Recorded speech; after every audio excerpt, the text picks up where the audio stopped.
So for this assignment, we work with the Google Local Alaska dataset to build a classifier that predicts whether a review was written during the day or at night. I'll walk you through the motivation, what data we use, and how we handle it, as well as EDA. Our predicted task is to figure out whether a Google review was written during the day or during the night, using only the review text and a few simple numeric features. We define day as reviews written between 6 a.m. and 8:59 p.m. and night as anything from 9 p.m. to 5:59 a.m. These time windows give us two clear labels we can train and classify on. The input to our model are mainly the review text, and we want to see if writing style changes depending on the time of the day. We also included a few small extra features like review lengths and the number of exclamation marks. The output is simple binary label, day or night, and the main assumption behind this task is that people might write differently late at night, maybe shorter reviews, more emotional, or different wording. Our model will try to learn those patterns directly from the data. For motivation, we started by thinking about how people write at different times of the day. Late at night, people may be tired, more emotional, and more spontaneous, while daytime reviews might be more detailed or structured. So we thought there might be a noticeable difference between the two. We wanted to explore this idea because time of the day is almost never used in text classification tasks, even though it's easy to extract. And by studying this pattern, we can learn something about human behavior and add a new angle to text analysis. So for this project, we use Google Local Review dataset released in 2021 by UC San Diego researcher Li Zhang and others. This dataset was collected from publicly available Google Maps businesses pages, and it includes things like review text, timestamp, user IDs, business information, ratings. The full dataset is extremely large, over 600 million reviews. So for our project, we use the Alaska 10 core subset. A 10 core means only user and businesses within at least 10 reviews are included. This gives cleaner, denser data and reduces noise.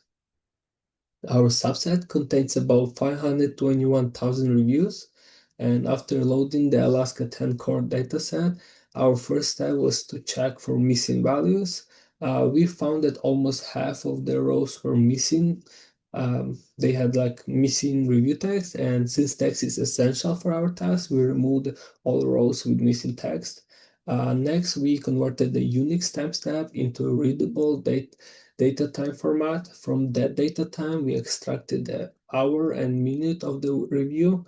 This allows us to label each review as day or night according to our time of the day rules. For future engineering, we clean text by lowercasing and stripping functions.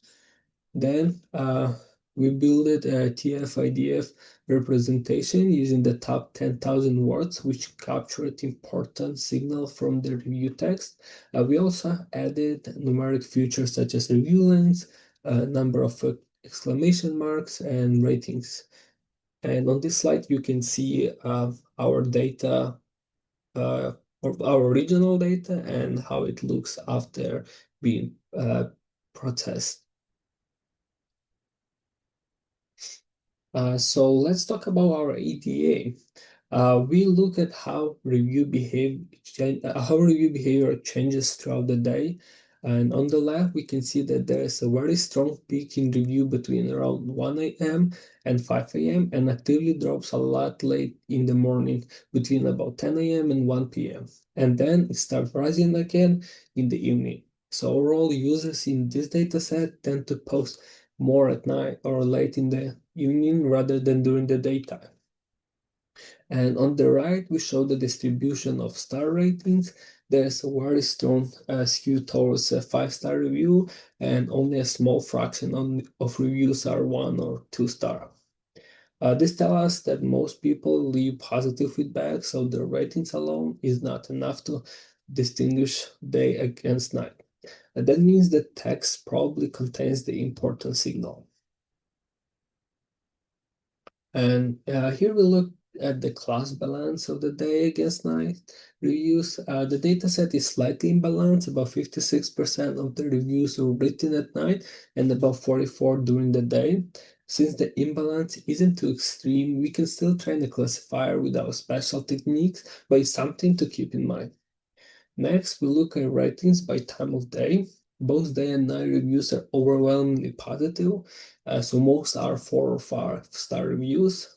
The shape of the distribution are almost identical, which tells us that the star rating itself doesn't really help distinguish day against night. So text features are going to matter much more than numerical feature like ratings. And on this slide, we wanted to understand whether writing style actually changes across the day. So on the left, we plotted the average sentiment score using text block. We noticed that as in previous plots, reviews are slightly more positive in the early morning, then sentiment drops pretty sharply around 9 to 10 a.m. After that, it stabilizes and becomes more positive again in the evening.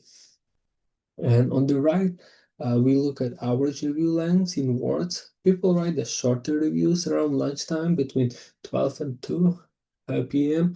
and the longest review happen later in the afternoon and in the evening.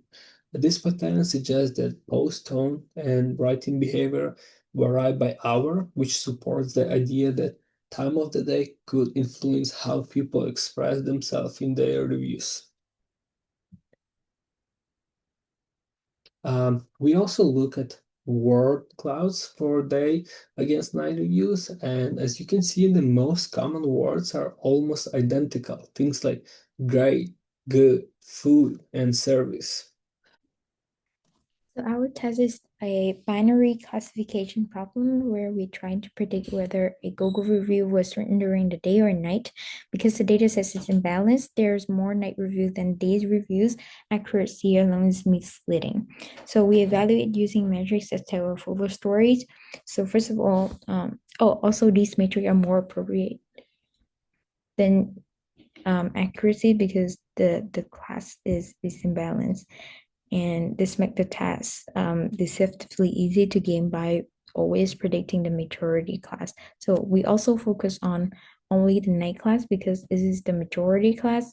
So the evaluating precisions, recall, and F1 for nights tell us how well the models perform on dominance patterns in the data. So persistence night is when we predict night, how often are we correct? Recall night, out of all actual night reviews, how many did we find?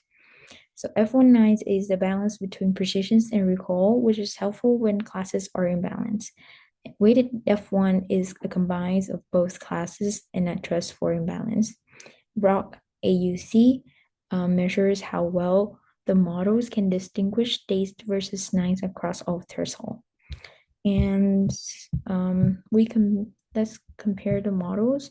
So the first one is majority baseline, always predict night. Accuracy is surprisingly high, which is of 0.558 because the night is the majority, but it completely fails to identify days reviews. This gives us a minimum bar that real models should beat. Logistic regressions use full text features. Is slightly improve weighted F1 and give a valid IUC score, but still struggle between days and versus night language because days and night language is extremely similar. As you can see here, the ROC AUC is 0.537, which is really close to random ROC AUC. The third one is naive Bayes. So the accuracy is about the same as the baseline, a bit improved. It's almost reaching 56% here. It's slightly better weighted F1 than the baseline. But also limited by the weak signal in the text. So the overall result is all model land around 55 to 56 accuracy, meaning the date and night writing styles is only weekly difference. and the differences in length and sentiments exist, but they are small. Vocabulary overlaps heavily. So the task is more an analysis challenge than a prediction challenge. Our research shows that time of day does influence the reviews a little bit, but not enough to build a highly accurate classifier, which itself is an interesting finding. So in my code, I first generate prediction for all three models up here. And then I use the helper functions to combine to compute all the metrics in a consistent way and store them in a table for easy comparisons. And then after that, I look inside the logistic regression models by plotting the top positive and negative coefficients. So these coefficient plots show which word plus push a review towards night label versus days label. This helps us understand why the models make certain predictions and give us insight into writing style differences. So for night is today, this listed amazing here, and for day is usually day, morning, breakfast, coffee. And overall, this evaluation setup let me compare models fairly, understand their strengths and weaknesses, and also interpret what model has learned.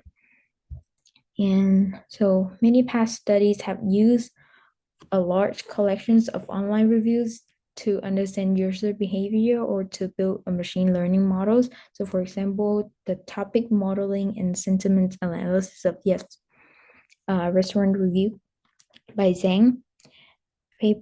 This paper analyzed a big data set of Yelp reviews to find topics and measure sentiment trends.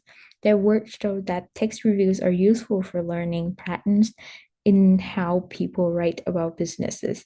So other projects is that predicting the helpfulness of online restaurant reviews using different machine learning algorithm in 2019 used text features to train machine learning models. They predict whether a review would be helpful, showing that review text can be treated as a classification problem similar to what we do. So our projects follow the same general idea. We take a review text, extract the feature, TF, IDF, sentiment, and review length, and trying to classify reviews into categories. The main difference is that instead of predicting helpfulness of topics, we predict whether the reviews was written during the day or night.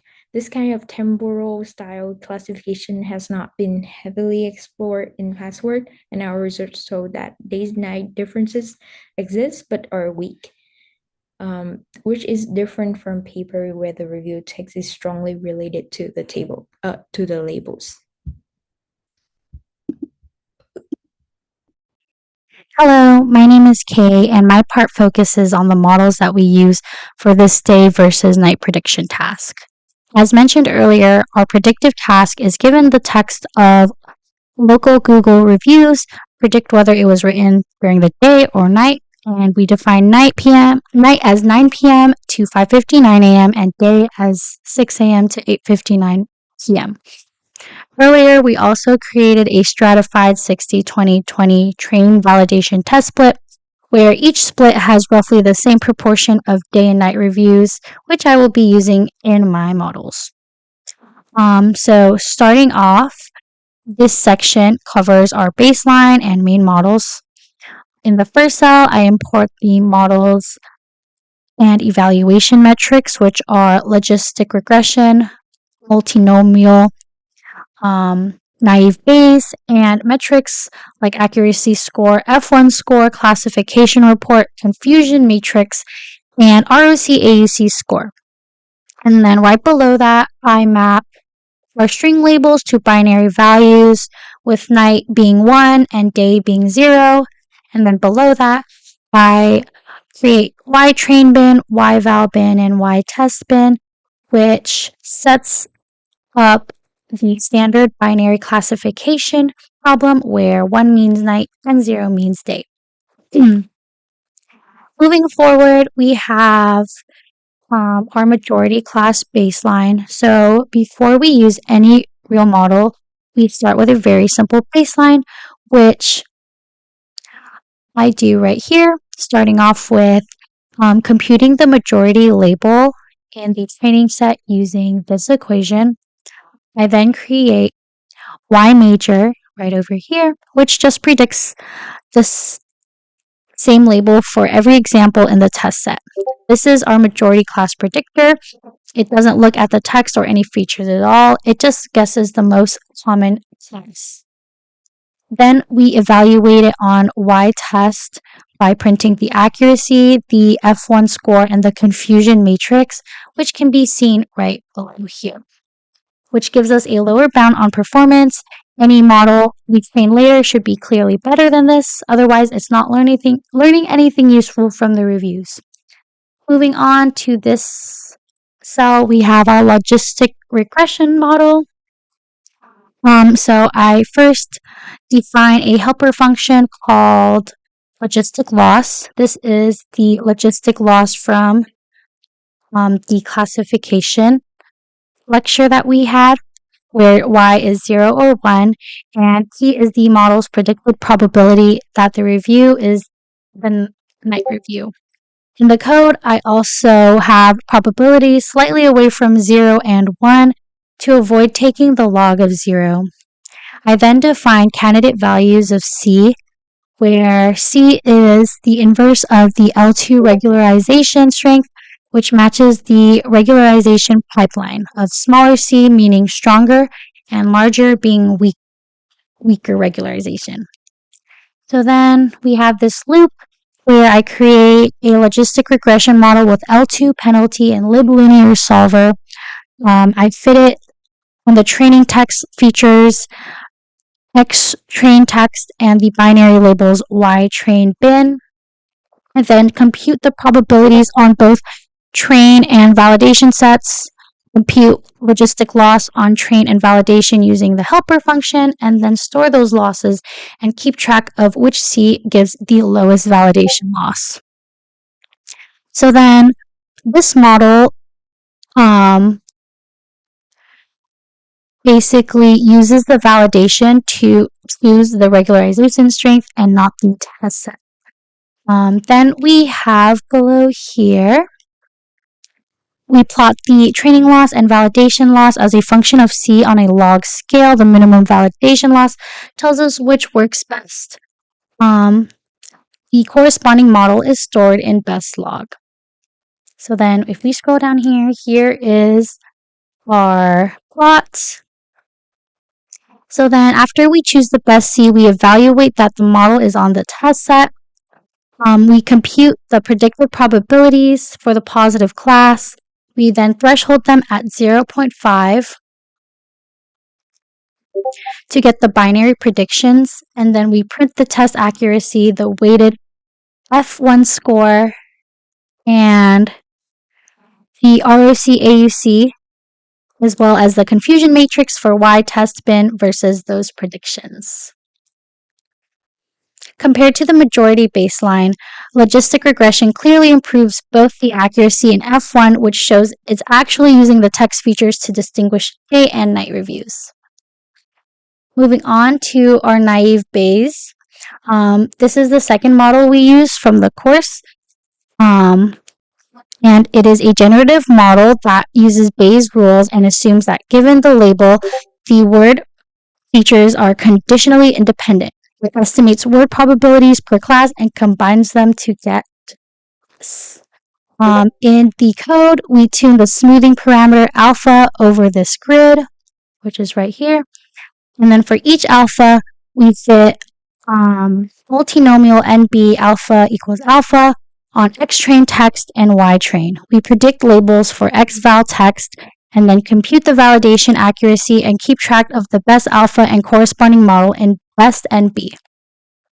So then after this loop, we print the best alpha based on the validation accuracy, and then we evaluate the naive Bayes model on the test set, and we then print the test accuracy, weighted F1 score, and a full classification report with precision and recall for each class, as well as the confusion matrix, which can be seen here. And then also, just one more thing is that we wanted to mention person C's model with extra features. So later in the notebook, we train another logistic regression model that uses richer feature sets. It combines the text features with two additional numeric values that differed between day and night.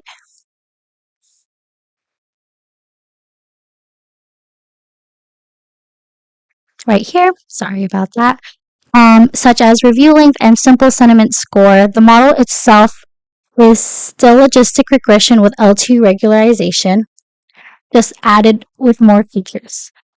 Even though this is a combined features logistic model, it doesn't, or even though this combined features logistic model doesn't dramatically improve accuracy over the text-only version, it shows that we tried to add more signal